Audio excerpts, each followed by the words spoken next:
তামাকজাত দ্রব্য কিভাবে বাংলাদেশ থেকে উদ্ধার করবেন? কোরআনের নীতি, মাদক নিষিদ্ধ। মাদক কি?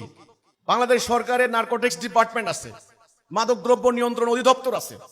অভিযোগ আছে যারা মাদক দ্রব্য নিয়ন্ত্রণ অধিদপ্তরে কাজ করে তারা নিজেরাই এই কাজের সঙ্গে যুক্ত।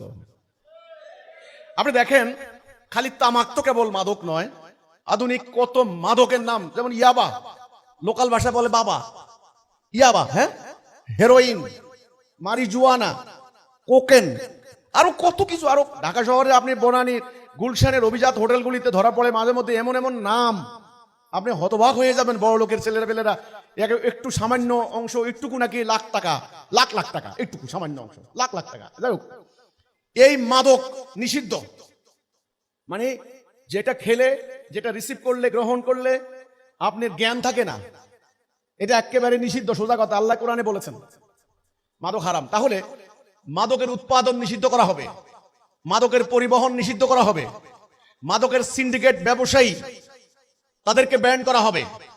সেটা আপনি চিন্তা করতে পারবেন না। বর্তমান বাংলাদেশের সীমানার চারদিকে বিশেষ করে মাদকের একটা সাংঘাতিক রুট হচ্ছে মিয়ানমারের রুট। আন্তর্জাতিক মাদক কারবারিরা পরিকল্পিতভাবে বাংলাদেশের ভেতরে আমাদের তারুণ্য শক্তিকে ধ্বংস করার জন্য তারা মাদক কারবার করছে। এই মাদক কারবারিরা টপ লেভেল পর্যন্ত আছে, কিন্তু এদের গ্রামের পোলাপাইন তো এদের কাস্টমার মাত্র। এজন্য মাদক নিয়ন্ত্রণ করতে হলে আল্লাহ দেওয়া রাষ্ট্র ব্যবস্থার কোনো বিকল্প নাই। কিছু সৎ অফিসার, কিছু বিডিআর কর্মকর্তা, কিছু সেনাবাহিনীর মেজর বা কিছু সরকারি ম্যাজিস্ট্রেট তারা চেষ্টা করবেন আন্তরিকতা দিয়ে, বুলডোজার দিয়ে একেবারে কিছু আপনার হলো ফেন্সিডিল, কিছু বোতল টোতল ইত্যাদি ধ্বংস করে দিতে, কিছু গাঁজা আগুন দিয়ে জ্বালাই দিতে। কিন্তু আপনার দেখা মোতাবেক আপনার এলাকায় মাদক সেবীর সংখ্যা বাড়ছে না কমছে?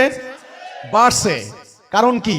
এটা একটা ব্যবসায়িক সিন্ডিকেট, এটা একটা আন্তর্জাতিক বিরাট একটা চক্র, খেলাখালি নয়।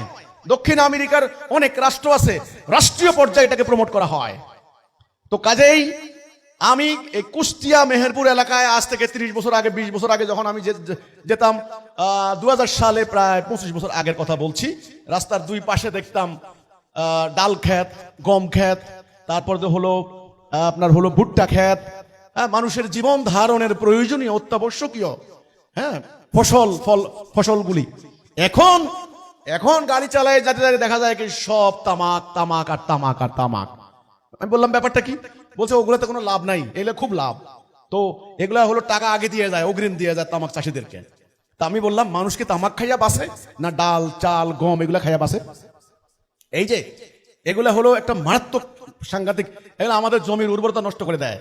কাজে আপনার প্রশ্নের আলোকে আমি এটুকু বলতে চাই, ইনশাআল্লাহ যদি হিজবুত তৌহিদ আল্লাহ দেওয়া দিন প্রতিষ্ঠা করে, আপনি মাদক এমন ভাবে নিশ্চিহ্ন করা হবে একেবারে রুট লেভেল থেকে।